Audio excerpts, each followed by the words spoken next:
नमस्ते, मैं हूं पायल रोहातगी। हम सबको पता है कि कैसे हमारे आदरणीय प्रधानमंत्री श्री नरेंद्र मोदी जी के नेतृत्व में आर्टिकल 370 निकाला गया कश्मीर से।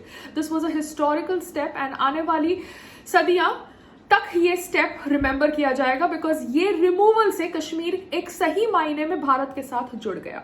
आज की तारीख में हर एक भारतीय कश्मीर के अंदर प्रॉपर्टी ले सकता है as per his pockets and his budget. मगर जब वो प्रॉपर्टी लेने जाता है कश्मीर के अंदर और अगर वो प्रॉपर्टी पेपर्स कश्मीरी लैंग्वेज में लिखे होते हैं, जो कश्मीरी लैंग्वेज को वो इंडियन नहीं जानता है, then this can lead to corruption and misunderstanding. And also हम सबको पता होना चाहिए Kashmir as a state is a very sensitive state at this present moment because उनको ब्रेन वॉश किया गया है कि आर्टिकल 370 निकाल के तुम्हारी फ्रीडम ले ली गई है।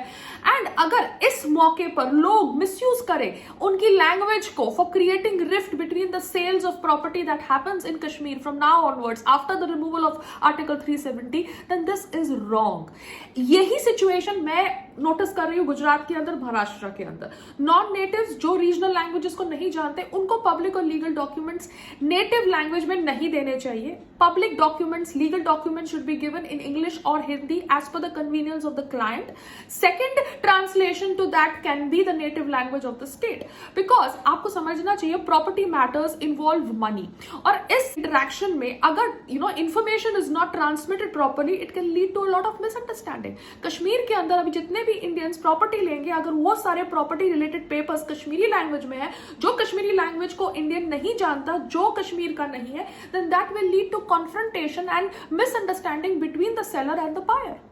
So I believe हमारे देश के आदरणीय प्रधानमंत्री जी और उनकी सरकार को ऑफिशियल लैंग्वेजेस में हिंदी और इंग्लिश को रखना चाहिए for pan India, and they should make a rule that all public and legal documents should be submitted in English or Hindi in courts and various other government offices, because this is required to prevent corruption, prevent misunderstanding, misinformation that transfers because non-native or the client does not know the native language. हमने देखा है कि कैसे श्रीमती स्मृति ईरानी जी को बहुत सारी languages आती है। उनका एक वीडियो भी वायरल हुआ था where she was speaking a lot of languages, but she is a very good actress. She is able to learn so many languages and she is able to talk in them. But lot of non-natives are not well versed in so many languages. वो अपनी रोजी रोटी कमाए कि languages को learn करे, तो उनको obviously अपनी रोजी रोटी कमाने के लिए वो लैंग्वेज का इस्तेमाल करना है जो लैंग्वेज उनको आती है। हिंदी और इंग्लिश ये दोनों लैंग्वेजेस सारे इंडियंस को आती है, and that is why public and legal documents should be made in those two languages first and then in the native language if the seller or buyer wants it. Namaste, Jai Hind.